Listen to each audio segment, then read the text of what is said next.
Welcome to Thrive in Design, a podcast about making money and beautiful interiors as it relates to product-based businesses in the interior design industry. Each week, we'll discuss innovative strategies on how to approach product development and design sales in a shifting market. I'm your host, Nicole Lachey Ben.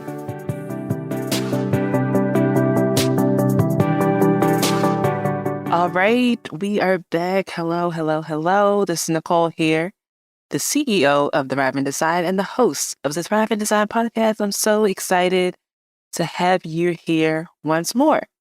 So if you listened to that last episode, I said I was going to continue talking about social selling, which has been a theme for this season of the podcast, but I lied. The other day I was driving and I had a stream of thoughts come to me, which often happens, especially about my business. And I really wanted to use the next two episodes to talk about something I'm obsessed with, and that is customer journeys.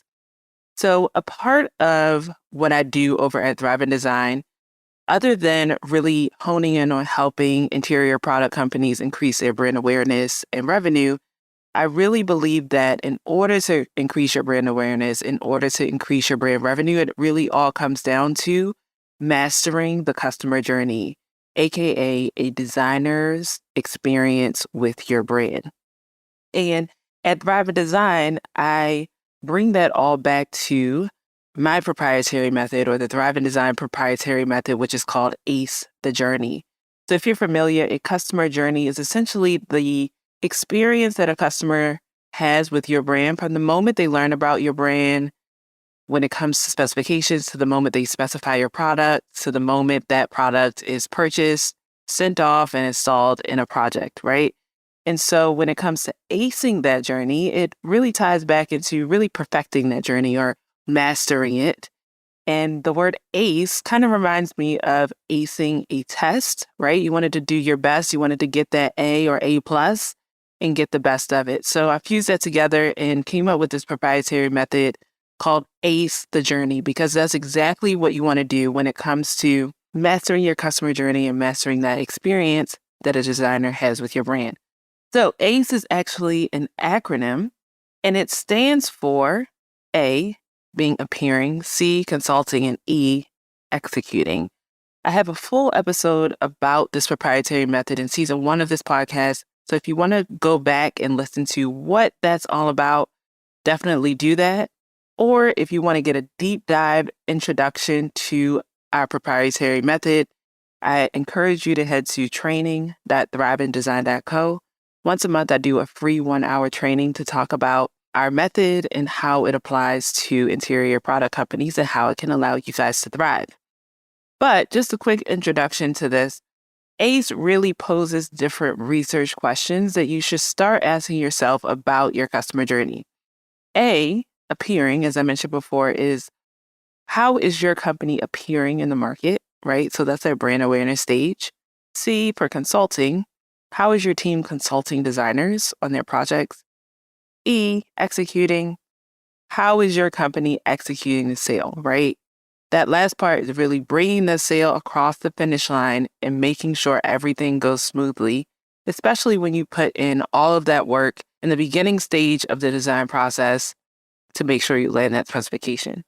So for this episode and for the next episode, I really wanted to focus on 2 scenarios of real companies whose names I will not mention in this episode, but I wanted to break down scenarios of like where they were when I learned about them and how A.C.E the journey applies to them and what questions they should consider when it comes to A.C.E the journey.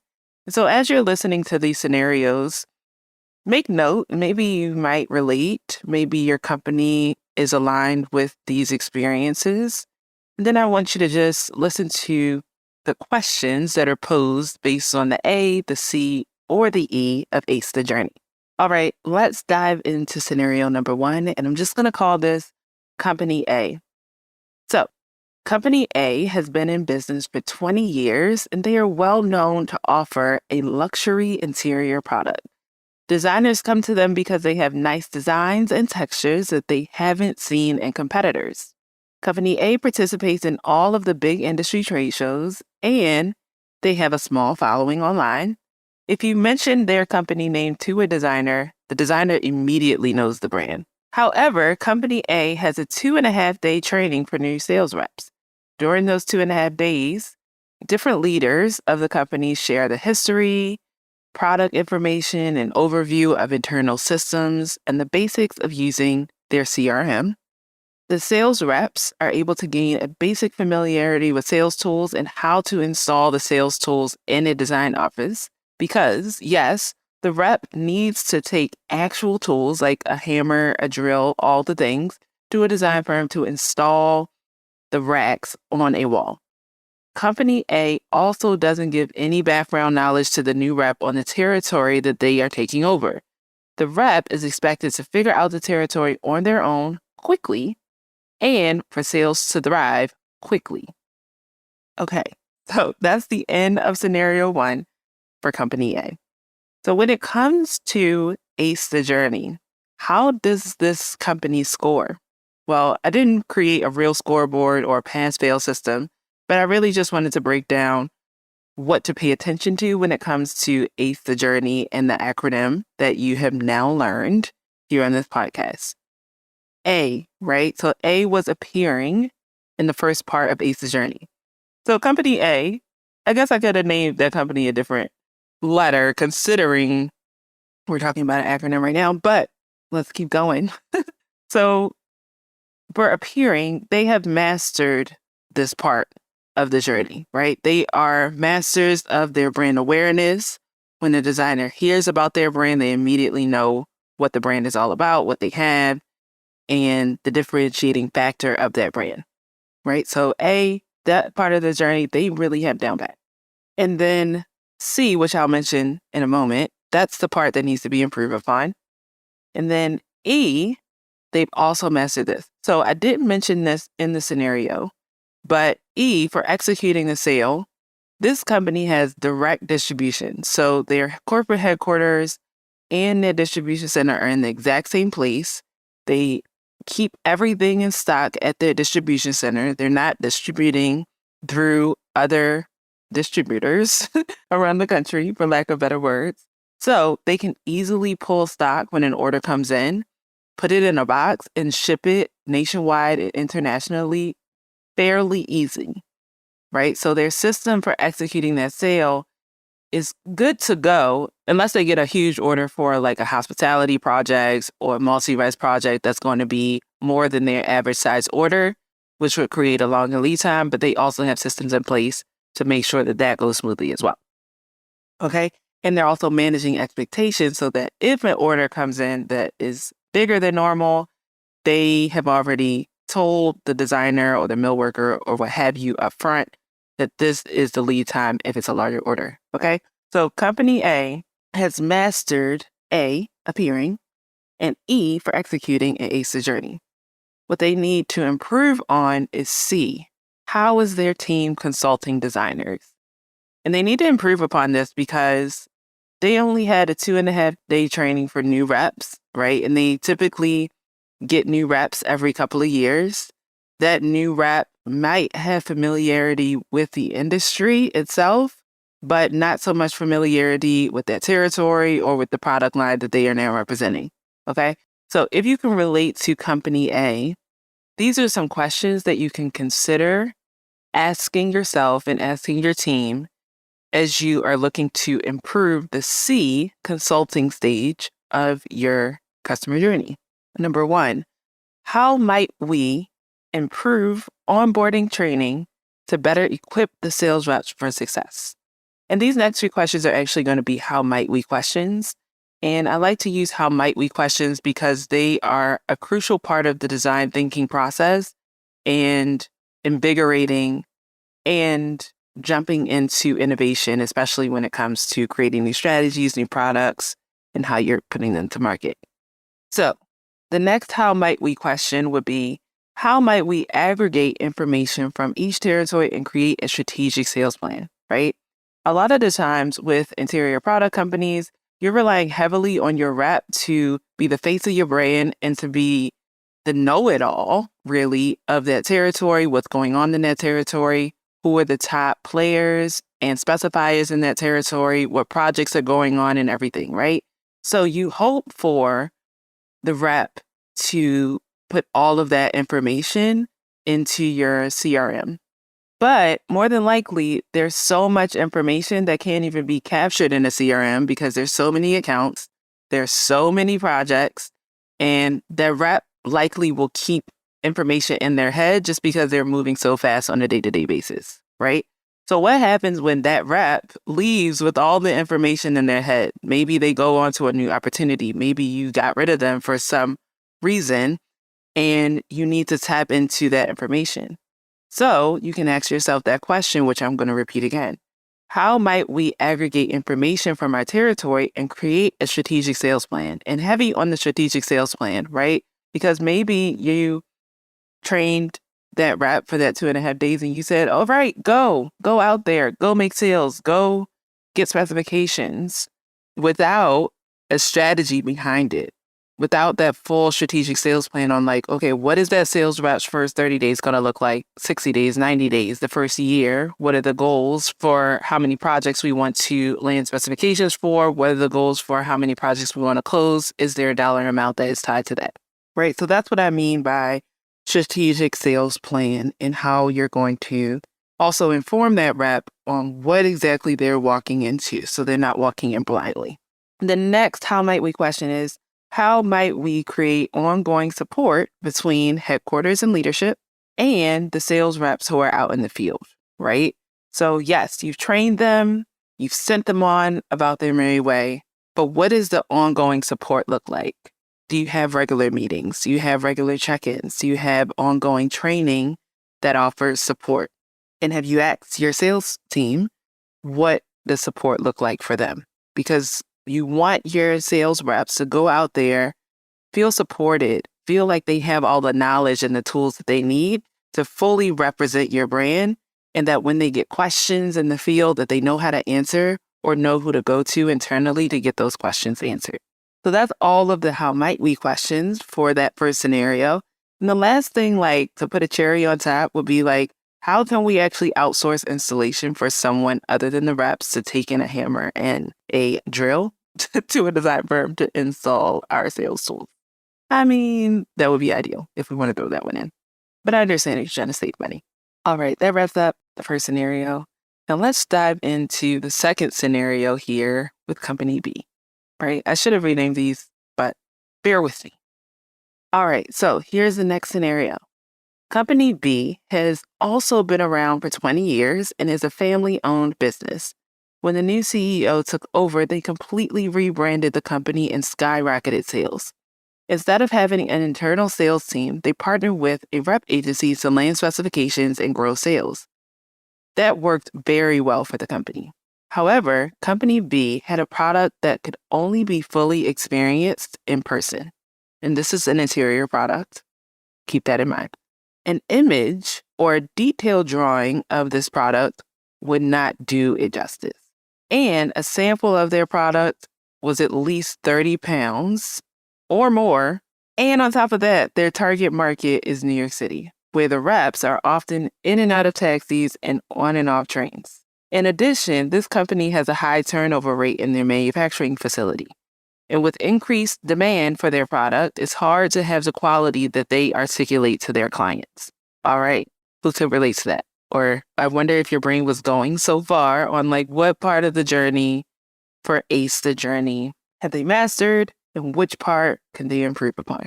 All right, let's dive into that. So A, appearing. How are they appearing in the market? So for A, they had some pros and they had some cons. So the upside of it is that they have really pretty much mastered the brand awareness, right? Because even though not all designers and architects were aware of their brand, there's a lot of architects and designers that are fully aware of who they are, what they do, what types of interior products that they offer. This company also has a very clear positioning so that if a designer was not aware of their brand, their positioning clearly articulates the value of their product and why it should be specified over any of their competitors. So they could easily win over the hearts of other designers and turn them into product advocates, as I talked about on a previous episode in the season. The downfall of the appearing stage for this company is the sampling, right? They have very heavy sampling that cannot be easily carried around, especially in a market like New York City. And something that was not explained in this scenario is that their samples have a very long lead time. So it could take between 2 to 4 weeks to get a sample. In that time, their spec could be flipped to one of their competitors, right? So typically you want to get that sample in the designer's hand within a couple of days, at the longest a week is what I would suggest. So that's some things that need to be improved on for them.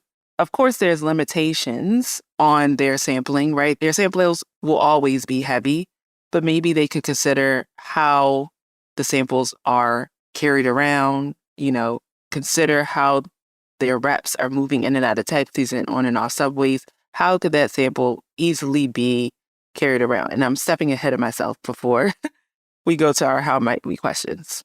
The next part of that journey is C. C for consulting. How are they consulting designers? They are really going well with C because they have tons of reps at their partner rep agencies. And all of these reps have amazing connections. They have industry experience and a really good knowledge of the brand. This company also does a really good job of training the reps on product knowledge every few months. Anytime a new product is launched, they have an additional training to make sure that everybody is on the same page and up to speed. So the next part of A.C.E journey would be E. How is this company executing the sale? Now, this is where we're really struggling here. Really, really struggling because since they have a high turnover rate in their manufacturing facility, they aren't able to keep up with the quality that needs to be delivered for their luxury product, right? So high turnover rate means there's new people in and out, in and out. And when those new people come, it takes a lot to get up to speed to build such a technical product. And therefore the quality is not good, right? So this is really struggling and almost to a point where it would be out of my wheelhouse, but I would be able to pinpoint okay, here are some research questions that you can start asking yourself so that as you bring in an expert on this portion, this is what you need to be considering. Okay, so let's go into our how might we questions as we think about how this company can improve their customer journey. So the first one goes along with the A of appearing in terms of the sales tools. So this is how might we better design our sales tools or mobility of our sales tools so that reps can easily take them in and out of taxis, on and off the subway to a design office. The next couple of questions go along with E, executing the sale. And it starts with how might we improve employee retention in the manufacturing facility? People aren't staying long, and it's hard for us to stay on top of quality control. So this would be an important pain point for us to consider. The next question is, how might we streamline processes in order to meet or exceed customer expectations, right? So this one I threw in there because it might not necessarily be improving your employee retention. You could uncover that you don't necessarily want to even keep your manufacturing facility in-house. Maybe it's going to third party, right? And looking at the processes there and what that might look like in order for you to meet or exceed your customer expectations. So as you think about those two questions is how might we improve employee retention in our manufacturing facility versus how might we streamline processes in order to meet or exceed customer expectations? You might look into answering both of those questions, or it might turn out that you're answering one over the other, or that one question ends up answering the other. Does that make sense? All right. So that wraps up our scenarios for the day. And I hope that got your brain going on what exactly A.C.E Journey is, why exactly I'm talking about it, why I'm focusing on it at Thriving Design, and maybe something in those scenarios really sparked your interest and I need to start thinking about something differently. Or maybe you have yet to admit that there are any pain points in your journey at all because you just haven't had any outside eyes come in to look at your customer journey in a very long time because you've been doing the same processes over and over again for so long. Okay, if any of those things are you, your interest was sparked today, you thought, I can relate, maybe we need to reevaluate our customer journey, then I would love to talk to you. At Thrive in Design, one of the core service offerings that I have is a customer journey audit and strategic planning. So what we do is we work together to identify and map out your full customer journey from the time a designer learns about your brand all the way to that product is actually purchased and installed. And we uncover any pain points that are currently within that journey. And then we work together to create a strategic plan on how to fix that.